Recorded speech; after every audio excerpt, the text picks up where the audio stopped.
সরকার থেকে বা সরাসরি বড় রাজনৈতিক পক্ষ থেকে বাধা দেয়া, প্রতিবন্ধকতা সৃষ্টি করা, এগুলো দেখে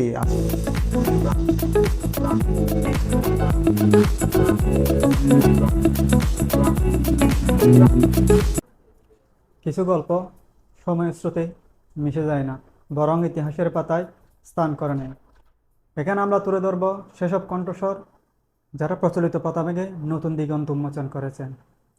আলোকবর্তিকার মতো যারা পথ দেখান, আমরা তাদের ভিতরে আলোটি খুঁজে বের করার চেষ্টা করব।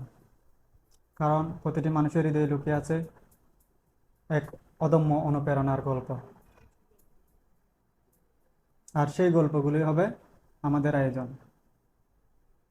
সালাম আলাইকুম। দ্য স্পটলাইট এক্সক্লুসিভের বিশেষ আয়োজনে আমি মোহাম্মদ ফরহাদ এবং আমার সাথে অতিথি হিসেবে উপস্থিত আছেন এমন একজন ব্যক্তি যিনি কুরুশকুল থেকে কক্সবাজার যুব সমাজের অনুপ্রেরণার কেন্দ্রবিন্দু এবং নতুন এক বাংলাদেশের স্বপ্ন নিয়ে এসেছেন। আমি ধন্যবাদ জানাতে চাই ইব্রাহিম খলিল আপনাকে। কেমন আছেন ইব্রাহিম খলিল? আসসালামু আলাইকুম রহমতুল্লাহ। আলহামদুলিল্লাহ, আপনাদের দোয়ায় ভালো আছি। আমি দ্য স্পটলাইট এক্সক্লুসিভের আজকের এই অনুষ্ঠানে আমাদের যারা শুনতেছেন এবং আমাদেরকে যারা দেখবে তাদের সবাইকে আন্তরিক ধন্যবাদ ও মোবারকবাদ জানাচ্ছি। ধন্যবাদ।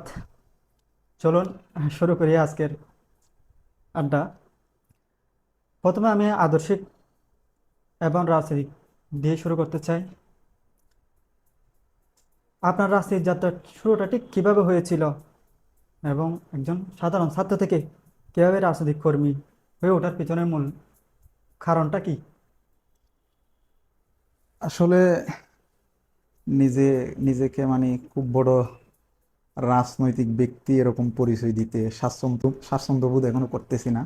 ওই পরিচয়টা এখনো দাঁড় করাইতে পারি না। চেষ্টা করতেছি আহ, ছাত্রদেরকে নিয়ে কাজ করার, যুব সমাজকে নিয়ে কাজ করার, সর্বোপরি কুরুস্কুল অর্থাৎ কক্সবাজারের যুব সমাজকে নিয়ে কাজ করে এদেশের সার্বিক একটা অবস্থার পরিবর্তনের চিন্তা ভাবনা নিয়ে কাজ করতেছি। আদর্শিক জায়গা বলতে আমি ছাত্র জীবনে আসার পিছনে প্রত্যেকের একটা হিস্ট্রি থাকে আসার পেছনে ছাত্র রাজনীতিতে। আমার যাত্রাটা শুরু হয় বলতে গেলে, আমি তো মাদ্রাসায় পড়েছি দাখিল পর্যন্ত।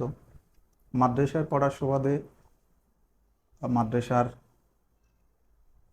5-6 থেকেই আমি কোনো না কোনোভাবেই ছাত্র শিবিরের দাওয়াত পেয়ে যাই। মাদ্রাসা কেন্দ্রিক ছাত্র শিবিরের কার্যক্রম থাকার কারণে মাদ্রাসায় আমাদের বিশেষ করে বৃহস্পতিবারে ছুটির সময়ে শিবিরের বড় ভাইয়েরা আমাদেরকে ডাকতো, বসাইতো, কথাবার্তা বলতো। তাদের আচার আচরণ দেখেই মূলত অনুপ্রাণিত হওয়া এবং সেই দিকেই ধাবিত হওয়া। আসলে ওই সময় এভাবে বোঝার সুযোগ হয়নি যে এটা যে আমি একেবারে জেনে বুঝেই যে রাজনীতির দিকে যাচ্ছি, ওই রকম না। ভাইদের সাথে মিশতে মিশতেই ছাত্র শিবিরের ভাইদের সাথে কথা, গল্প, আড্ডা, প্রোগ্রামে আসা যাওয়া, এইভাবেই অ্যাড হয়ে যাওয়া। এরপরে তাদের যে নীতি নৈতিকতা, তাদের যে কথাবার্তা, তাদের বক্তব্যের সাথে কাজের যে মিল, এই বিষয়গুলো সবচেয়ে বেশি অনুপ্রাণিত করেছে। বাংলাদেশে তো অনেক রাজনৈতিক দল আছে, সেই হিসেবে আপনি শিবিরকে কেন পছন্দ করেছিলেন? এমন বিশেষত যেহেতু আপনি বলেছেন এরকম কোনো উদ্দেশ্য ছিল না রাজনীতিতে সম্পৃক্ত হওয়ার জন্য। আমরা জানি বিশেষ কোনো ব্যক্তির অনুপ্রাণিত হয়ে মানুষ পদার্পণ করে, সেই হিসেবে আপনার কোন বিশেষ ব্যক্তিটি খেয়ে এবং কিভাবে অনুপ্রাণিত হয়েছিলেন? আসলে বলতে গেলে বাংলাদেশে তো অনেক ছাত্র সংগঠন আছে। আমি যে যার কর্মসূচি এবং লক্ষ্য উদ্দেশ্য নিয়েই ছাত্রদের সাথে কাজ করে, ছাত্রদেরকে নিয়ে কাজ করে। তাদেরও সুন্দর সুন্দর উদ্দেশ্য আছে, কার্যক্রম আছে। ওই তুলনায় আমি যেহেতু মাদ্রাসায় পড়েছি, মাদ্রাসা জীবনেই শিবিরের কাছাকাছি থাকারই সুযোগ হয়েছে। স্পেশালি ওখানে যারা তৎকালীন সময়ে দায়িত্বশীল ছিলেন শিবিরের, ওনাদের সংস্পর্শে গিয়েই ওনাদের কর্মকাণ্ডের মাধ্যমেই আসলে অনুপ্রাণিত হওয়া শিবিরের দিকে, অনুপ্রাণিত অনুপ্রাণিত হয়ে শিবিরের দিকে যাওয়া, এটাই মূল বিষয়। অনেক বড় বড় রাজনীতি দল আছেন, সেই হিসেবে শিবিরকে মানুষ একটি বিতর্কিত সংগঠন হিসেবে দেখে। এবং এই বিতর্ক হিসেবে আপনি কি ইতিবাচক দিক দেখে আপনি আহ, শিবিরে আসছি শিবিরে আসছে এই বিষয়টা? আমি। যখন আমার বিবেচনা করার যখন আমার সুযোগ হলো, সময় আসলো, আমি তখন মনে হয় ক্লাস 8-এ পড়ি, একটু একটু বোঝার সময়টাতে, ক্লাস 8-এ। ওই সময় কঠিন সময় বলতে গেলে, এটা 2014 সালের দিকে। সবখানে আন্দোলন সংগ্রাম চলতেছে, ধরপাকড় চলতেছে, জুলুম নির্যাতন চলতেছে। এই বিষয়গুলো দেখে দেখেও একটা বিরাট মেধাবী স্টুডেন্ট শিবিরের দিকে যাচ্ছে। ভাগ্যক্রমে আমিও এরকম এই ভাইদের সাথে থেকে কোন একটা প্রোগ্রামের বড় আয়োজনের একটা আহ, মানে দাওয়াত পেয়ে যাই। ওই আয়োজনে সম্পৃক্ত হতে গিয়ে আমরা, এটা আমাদের এলাকা থেকে 10 কিলোমিটার দূরে একটা মাদ্রাসায়, যদিও যাতায়াতের খুব বেশি ভালো ব্যবস্থা ছিল না, ওই জায়গায় কোনো একটা কর্মী সম্মেলন হচ্ছিল কর্মীদের নিয়ে। ওখানে আমরা দাওয়াত পেয়ে আমরা যাই, এলাকা থেকে দল বেঁধেই যাই সিএনজি বা টমটমে করে। এটা প্রোগ্রাম চলতে চলতে 1-1.5 ঘন্টা মতো। এর মধ্যে হঠাৎ করে একটা নিউজ আসলো যে 2 পাশ থেকে পুলিশ আসতেছে। আমরা পুরা হচ্ছে হল রুম ভর্তি, বিশাল হল রুম, প্রায় 150 স্টুডেন্ট ছিল ওখানে। সব মিলাই প্রোগ্রামের অর্ধেকের মধ্যেই যে এরকম একটা নিউজ আসলো পুলিশ আসতেছে। তো শেষমেশ প্রোগ্রামটা হলো না। আমরা অনেকটা আহ, অপ্রস্তুত অবস্থায়, যে যার মতো স্থান ত্যাগ করার জন্য বলা হয়েছিল, আমরা যে যার মতো ওই স্থান ত্যাগ করে চলে আসি। আমার মনে পড়তেছে এখনো, আমরা আহ, একেবারে পাহাড়ের পথ দিয়েই আমরা আসছি। যে পথ দিয়ে গেছি ওই পথ দিয়ে আসার সুযোগ হয় না, কারণ ওই পথ দুই দুই পথ দিয়েই পুলিশ এসে প্রোগ্রাম পণ্ড করে দিছে, জিনিসপত্র নিয়ে গেছে সব মিলাই। তো এরকম কঠিন সিচুয়েশনে দেখতেছি যে যখন কিছু ভাইয়েরা বসে আহ, কোরআন হাদিসের কথা বলতেছে, বা এদেশের মানুষের মুক্তির কথা বলতেছে, এদেশের যুব সমাজ এবং ছাত্র সমাজকে একটি সুন্দর ভবিষ্যতের কথা বলতেছে, সুন্দর বাংলাদেশ বিনির্মাণের কথা বলতেছে, ওই জায়গায় গিয়ে প্রশাসন এবং সরকার থেকে বা সরাসরি বড় রাজনৈতিক পক্ষ থেকে বাধা দেয়া, প্রতিবন্ধকতা সৃষ্টি করা, এগুলো দেখে আসলে শিবিরের প্রতি অন্য ধরনের একটা টান, যেটা আন্তরিকতা ভালোবাসা, সেটা অনায়াসে নিজের ভিতরে চলে আসে। এবং নিজে একটা সিদ্ধান্ত নিয়ে যে সালে এখানে কি আছে দেখতে হবে, এবং এই সংগ্রাম আমাকে সামিল হইতে হবে, ওইটা থেকেই মূলত। এরপরে যে শিবিরকে নিয়ে যে প্রপাগান্ডাগুলো আছে, আমি এগুলো অনেকগুলো বিষয় জাস্টিফাই করার চেষ্টা করছি, দেখার চেষ্টা করছি, যেখান থেকে পাই বিরোধী যারা প্রপাগান্ডা এগুলো ছড়ায় তাদের কাছেও অনেক সময় বসছি, আড্ডা দিছি, শিবিরের বাইরে গিয়ে তাদের সাথে কথা। শিবিরকে যে বিতর্কিত, শিবিরের বিরুদ্ধে যে বিতর্কিত বিষয়গুলো বলা হয়, স্পেসিফিকলি মৌলবাদী, এরপরে হচ্ছে রক্ষাটা, এগুলোর কোনো ভিত্তি আছে বলে মনে হয় না। আমি আমার ছাত্র জীবনে আমি প্রায় 10 বছর শিবিরের সাথে সংশ্লিষ্ট ছিলাম, শিবিরের বিভিন্ন পর্যায়ে দায়িত্ব পালন করছি। আমার কখনো মনে হয় নাই যে আহ, শিবিরের বিরুদ্ধে যে অভিযোগগুলো আনা হয় এগুলো বায়বীয়, এগুলো আসলে কোনো ভিত্তি নাই। যার কারণে আমার মতো একজন ছাত্রের এই বিষয়গুলো ধরা, যে মানুষ যেগুলো মিথ্যা প্রপাগান্ডা ছড়াচ্ছে, এগুলো আমার জন্য সহজই ছিল। যার কারণে শিবিরে আমার জন্য ছাত্র জীবনে বেস্ট চয়েস ছিল। আচ্ছা, বাংলাদেশের প্রেক্ষাপটে অনেক রাজনৈতিক নেতা এবং রাজনৈতিক কর্মী বা তাদের একজন অভিভাবক, মানে ইনি আমার রাজনীতির অভিভাবক, অমুক একজন রাজনীতির অভিভাবক, সেই হিসেবে আপনার কোনো রাজনীতির অভিভাবক আছে কিনা? এবং তার অভিভাবক থাকলে তার কি অনুপ্রেরণা, তার কি আদর্শ দেখে আপনি আরো বেশি অনুপ্রাণিত হয়েছিলেন? আসলে বাংলাদেশের ক্ষেত্রে রাজনৈতিক যে প্রেক্ষাপট আমাদের বাংলাদেশের, এখানে লেজুর ভিত্তির বিষয়গুলো আসে। এরপরে হচ্ছে নেতা কেন্দ্রিক কর্মী তৈরির যে সিস্টেম, সেটা বাংলাদেশের একেবারে শুরু থেকেই আছে। শিবির এই এই এই জায়গায় ভিন্ন। শিবির যে লোকগুলো তৈরি করে, যে মানুষগুলো তৈরি করে, সে আদর্শিকভাবে বোঝাপড়া মাধ্যমে সুস্পষ্ট আদর্শের জ্ঞান নিয়ে একজন শিবির একজন ছাত্র শিবিরে আসে, এবং সে বিশেষ কোনো ব্যক্তি বিশেষের কর্মী হয়ে শিবিরে আসে না। সে আদর্শের প্রতি কমিটেড হয়ে একটি নির্দিষ্ট লক্ষ্য এবং উদ্দেশ্যকে সামনে রেখে শিবিরে অ্যাড হয়। ওই জায়গায় আমারও সেম, আমার স্পেসিফিকলি কোনো ব্যক্তি বিশেষ না। আসলে বলতে গেলে একজন মানুষের প্রকৃত অভিভাবক হচ্ছে তার সৃষ্টিকর্তা আল্লাহ। এরপরে হচ্ছে অভিভাবক বলতে দুনিয়াতে তার মা বাবাকে বুঝি আমি। এরপরে মানুষ চলার পথে সে কাকে অনুসরণ করে চলবে, এই বিষয়টা বলতে গেলে আমি আমার জীবনের সবচেয়ে বড় অনুপ্রেরণা, যখন কোনো সমস্যায় বা খুব বেশি কষ্ট বা খুব বেশি হতাশ হয়ে যাওয়া, এই বিষয়গুলোতে সবসময় কোনো বিশেষ নেতার চেয়ে আল্লাহ রাসূল সাল্লাল্লাহু আলাইহি ইসলামের জীবনী থেকে শিক্ষা নেওয়ার চেষ্টা করেছি। এটা শুধু আমি করি বা করেছি এরকম না, শিবির তার জনশক্তিদেরকে ওইভাবেই তৈরি করে।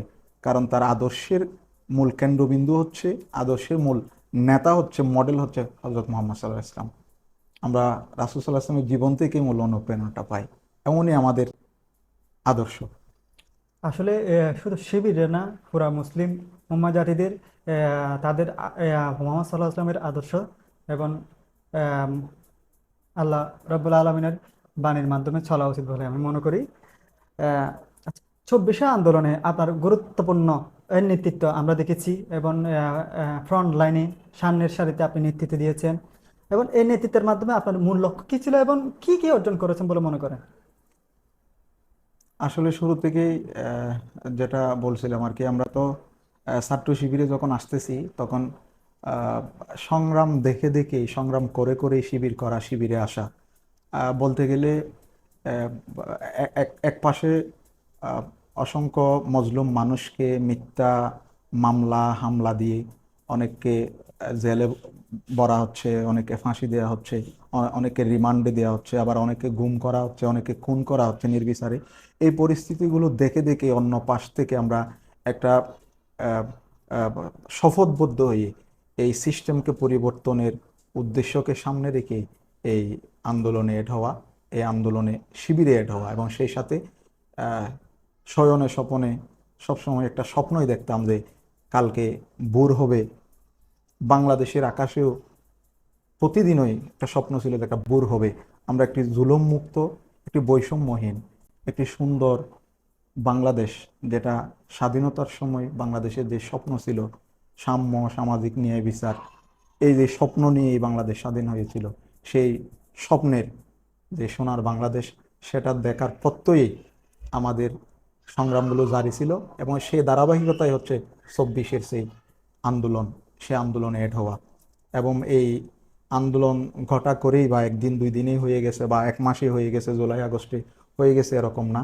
এটা দীর্ঘ সংগ্রামের, দীর্ঘ ত্যাগের এবং দীর্ঘ প্রচেষ্টার, এদেশের যুব সমাজের এবং সামগ্রিক মানুষের একটা গণবিস্ফোরণ বলা যায়। এখানে ফ্রন্ট লাইনে ছিলাম বলে বলতে এখানে কক্সবাজারের ক্ষেত্রে আহ, শুধু কক্সবাজার না, সারা বাংলাদেশে সর্বস্তরের মানুষজন আন্দোলনে অংশগ্রহণ করেছে। কেউ বা কেউ আহ, কেউ শুরুতেই আসছে, বা কেউ মধ্যখানে আসছে, বা কেউ একেবারে আন্দোলনের সফলতার কাছাকাছি সময় আসছে।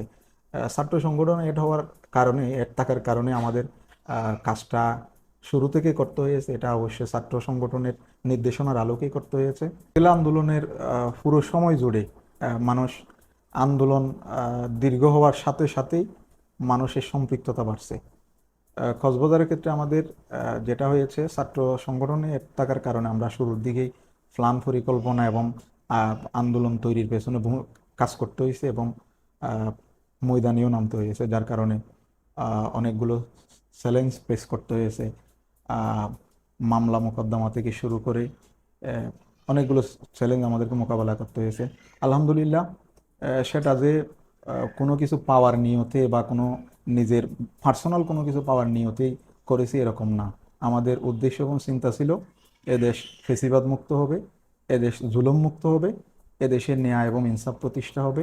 সেই নিয়তেই আসলে আমাদের আহ, ধারাবাহিকতার অংশ হিসেবে এই আন্দোলনে এটা হওয়া। বিশেষ কোনো উদ্দেশ্য হাসিলের জন্য আসলে এই আন্দোলনে অ্যাড হয়েছে এরকম মনে হয় না, হয় নাই। না, আমরা দেখেছি এই আন্দোলনের সময় আপনারা অনেক বিভিন্ন কৌশল অবলম্বন করেছেন, যেমন মাস্ক পরা থেকে শুরু করে। এবং আমরা অনেকভাবে জানতে পেরেছি যে এটা নাকি আপনাদের রাজনৈতিক কৌশল বা হেড অফ কমান্ড থেকে এসব প্রক্রিয়া অবলম্বন করে আন্দোলনে যেতে। কেন আপনার রাজনৈতিক কর্মকাণ্ড যুব সমাজে এত সমর্থন পাওয়ার কারণ কি? এবং আপনার কোন বার্তাটি সবচেয়ে যুবকরা বেশি গ্রহণ করে বলে মনে করেন? আসলে আহ, আহ, 10 বছর এটা খুব অল্প সময় না, লম্বা সময়। 10টি বছর কোনো একটা এলাকা কেন্দ্রিক বা কোনো একটা জনপদ কেন্দ্রিক কেউ যখন নির্দিষ্ট কোনো উদ্দেশ্য নিয়ে কাজ করে, সময় দেয়, মানুষের সাথে মিশে, বিশেষ করে স্টুডেন্টদের সাথে, যুব সমাজের কাছে, তখন লম্বা একটা সময় এই তরুণ সমাজ এবং যুব সমাজ একজন মানুষকে দেখতে দেখতেই তার সম্পর্কে একটা ধারণা তৈরি হয় বা জানার আগ্রহ তৈরি হয়। হয়তো ওই জানার আগ্রহ থেকে প্রশ্নটা করা, আমি নিজেকে খুব বেশি বড় বা জনপ্রিয় হয়ে গেছি বা আমার সবগুলো গ্রহণ করতেছে এরকম বলে মনে হয় না। যদিও আহ, চেষ্টা করি যুব সমাজ কি চায়, এদেশের মানুষ কি চায়, এদেশের যুব সমাজ কি চায়, সেটা জানার চেষ্টা করি। এটা যে শুধু আমার নির্দিষ্ট যে আদর্শ বা নির্দিষ্ট যে দল, এটার ভিতরে সীমাবদ্ধ যুবকদেরকে না, এর বাইরেও যারা আছে তাদের সাথে কথা বলার চেষ্টা করি তারা কি চায়। এরপরে বাংলাদেশে বিরাট একটা যুব সমাজ যারা রাজনীতি থেকে দূরে, কোনো ধরনের রাজনীতির সাথে সম্পৃক্ত না, মাঝে মধ্যে তাদের সাথেও অ্যাড হওয়ার চেষ্টা করি, তাদের সাথে আড্ডা দেওয়ার চেষ্টা করি, কথা বলার চেষ্টা করি তারা কি চায়, বাংলাদেশকে নিয়ে তারা কি আশা করে, বা বাংলাদেশের নেতৃত্ব থেকে তারা কি আশা করে, এই বিষয়গুলো জানার চেষ্টা করি। এবং ওই জায়গায় ছোটোখাটো অল্প আমার যে সামর্থ্য, আমার যে সুযোগ, ওই জায়গা থেকে তাদের তাদের জন্য সামান্য যা করার, সামান্য কাজ করার চেষ্টা করি। আমরা অনেকের বলতে শুনেছি ইব্রাহিম ছেলেটি ভালো, কিন্তু তার সংগঠনটা ভালো না। সেই হিসেবে আপনার মন্তব্য কি হিসেবে দেখেন? এটা আসলে এটা আমার ক্ষেত্রে না, এটা সার্বিক বলতে গেলে পুরা শিবিরের ক্ষেত্রে। ছেলেটা ভালো, সমস্যা হচ্ছে শিবির করে, এটা একটা কমন কমন হ্যাঁ। বিষয়। আহ, যদিও ভিতরে ভিতরে আমাদের অনেক অন্য দলের যারা অন্য দলে অনেক বড় পোস্টে পজিশনে আছে, ওনারাও, আমাদের মুরব্বীরা, আমাদের সিনিয়ররা, মানে ওনারা নিজেরাই ওনাদের ছেলেদেরকে আমাদের সাথে অ্যাড করাই দেয়, ইনক্লুড করাই দেয়। আমরা এগুলোকে এনজয় করি, উপভোগ করি এই বিষয়গুলো। আপনার রাজনৈতিক পদার্পণের পর আপনি সবচেয়ে মানে কি রকম চ্যালেঞ্জ সম্মুখীন হয়েছিলেন, এবং কিভাবে মোকাবেলা করেছিলেন, যদি আমাদের সাথে একটু শেয়ার করতেন? চ্যালেঞ্জ বলতে রাজনৈতিক জীবনটা তো এখনো শুরুই হয় নাই বলতে গেলে আমার আমার কাছে। আমরা এখনো শিখতেছি, আমাদের মুরব্বীদের কাছ থেকে শিখতেছি। বিভিন্ন যারা রাজনীতিবিদ আছে, যারা রাজনীতি নিয়ে চিন্তা করে, সিনিয়ররা যারা আছে তাদের কাছ থেকে শেখার চেষ্টা করতেছি এবং ওইদিকে যাওয়ার চিন্তা ভাবনা করতেছি। তবে ছাত্র জীবনে যা শিখেছি আর কি, যা শিখে আসছি, দেখে আসছি, চ্যালেঞ্জ বলতে অনেকগুলো চ্যালেঞ্জ থাকে। একজন ছেলে আহ, আহ, কোনো একটা ছাত্র সংগঠন করতে গিয়ে অনেকগুলো বিষয় তাকে আহ, জীবন থেকে বলতে গেলে ছেড়ে দিতে হয়, আবার অনেকগুলো বিষয় অ্যাড হয়। আহ, এরপরে ফ্যামিলি মেনটেন থেকে শুরু করে, ফ্রেন্ড সার্কেল মেনটেন থেকে শুরু করে, এরপরে সামাজিক যে অবস্থা সেটা মেনটেন করা থেকে শুরু করে, যে চ্যালেঞ্জগুলো আহ, মানে প্রতিবন্ধক হিসেবে তৈরি হয়, যে চ্যালেঞ্জগুলো তৈরি হয়, আহ, ওই জায়গায় আমার কাছে সবচেয়ে যে চ্যালেঞ্জিং মোমেন্ট ছিল, যে চ্যালেঞ্জিং সময়গুলো ছিল, এটা 24-এর আন্দোলনের সময়গুলোই ছিল। যেহেতু একটা রাষ্ট্রের পুরা যন্ত্র আমাদের বিরুদ্ধে ছিল, আন্দোলনের বিরুদ্ধে ছিল। এর আগে থেকে বলতে গেলে শিবিরের বিরুদ্ধে হয়তো পুরা রাষ্ট্রযন্ত্রই ছিল। তো আমরা এগুলো মোকাবেলা করে এক পর্যায়ে আহ, বলতে গেলে অনেক সময় কঠিন, আবার এটা উপভোগও করছি। এবং এই সময় মনে হচ্ছে এই নতুন বাংলাদেশে এই চ্যালেঞ্জগুলো আজকে এক একটা মানে আমাদের কাছে গল্পের মতো, যে কি সময়গুলো পার করে আসছি, কোন সময় গিয়ে কোন চ্যালেঞ্জ মোকাবেলা করে এগুলো অতিক্রম করে আসছি, এই বিষয়গুলো। আপনি রাজনীতি না করার আগে, যখন রাজনীতি করার পর, মানে আপনার জীবনের ব্যক্তিগত কি কি পরিবর্তন আসছে বলে মনে করেন? পরিবর্তন বলতে নিজের জীবন চলার প্রতি একটা ডিসিপ্লিন, খুব বেশি আসছে এরকম না, তবে ডিসিপ্লিন মেনটেন করার শিক্ষাটা দিয়েছে। এবং একজন সামাজিক মানুষ হিসেবে সমাজের সর্বস্তরের মানুষের সাথে মিলেমিশে থাকার যে শিক্ষাটা, সেটা ওখান থেকে পেয়েছি। এরপরে মানুষের সাথে যোগাযোগের আম, বোঝাপড়ার বিষয়গুলো ওখান থেকে পেয়েছি। এবং আদর্শিক একটা স্পষ্ট ধারণা পেয়েছি আসলে বাংলাদেশের প্রেক্ষাপটে আমাকে কোন দিকে যাওয়া দরকার, সেটার নির্দেশনা পেয়েছি এই আন্দোলনে এসে বা শিবিরে এসে বা রাজনীতিতে এসে। আপনি কি মনে করেন রাজনীতির প্রতি মানুষের আস্থা কমে যাচ্ছে, এবং এই সেই আস্থাটা ফিরিয়ে আনার কারণ আপনি কি কি খুঁজে পান? রাজনীতির প্রতি মানুষের আস্থা, এটা কমে যাওয়ার অনেকগুলো কারণ আছে। এটা বিশেষ করে পেশিবাদী আমলে মানুষের চিন্তা চেতনায় অনেকগুলো চেঞ্জ হয়েছে। মানুষ স্বাধীনভাবে কথা বলার সুযোগ হয় নাই, মিছিল মিটিং করার সুযোগ হয় নাই, তার মত প্রকাশের সুযোগ হয় নাই। এরপরে ফেসিবাদী শাসন ব্যবস্থা মানুষকে বিভিন্নভাবে বিভক্ত করে রাখার যে প্ল্যানগুলো নিয়েছিল, ওই কারণে মানুষ একটা বিরাট অংশ আই হেট পলিটিক্স এরকম একটা ইয়া দিত।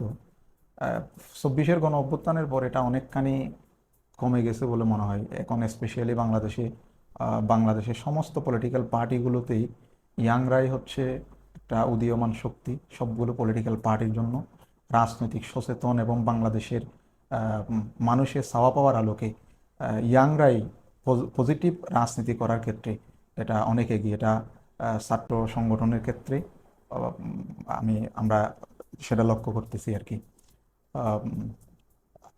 আই হেট পলিটিক্সের বিষয়টা বলতে গেলে এখন আহ, মানে দ্রুতই কমে আসবে। বাংলাদেশে যদি পজিটিভ রাজনৈতিক কালচার শুরু হয়, তাহলে বাংলাদেশের মানুষ অবশ্যই সামগ্রিক কর্মকাণ্ডে রাষ্ট্রকে সহযোগিতা করবে এবং রাষ্ট্রের যে কোনো সৎ কর্মকাণ্ডে রাষ্ট্রকে সামনের দিকে নিয়ে যাওয়ার জন্য ভূমিকা রাখবে। এটার ক্ষেত্রে আর আই হেট পলিটিক্স বিষয়টা খুব বেশি কাজ দিবে না। না, মানুষের মাঝে রাজনীতিকে হেট করা, ঘৃণা করা, তা তো এমনি এমনি আসে নাই। যাদের পূর্ববর্তী যে এরা রাজনীতি করে গেছেন, তাদের কার্যকলাপ দেখেই তো তারা রাজনীতিতে সম্পৃক্ততা না রাখার একটা আহ, সিদ্ধান্ত নিয়েছেন। এবং আমরা দেখি বাংলাদেশের সিংহভাগ মানুষ রাজনীতি থেকে একটু বিরত থাকার চেষ্টা করেন। আচ্ছা, সামনে তো আগামী নির্বাচন। এই নির্বাচনে আপনি কিভাবে ভূমিকা রাখতে চান, এবং রাজনৈতিক পরিকল্পনায় কি হতে পারে?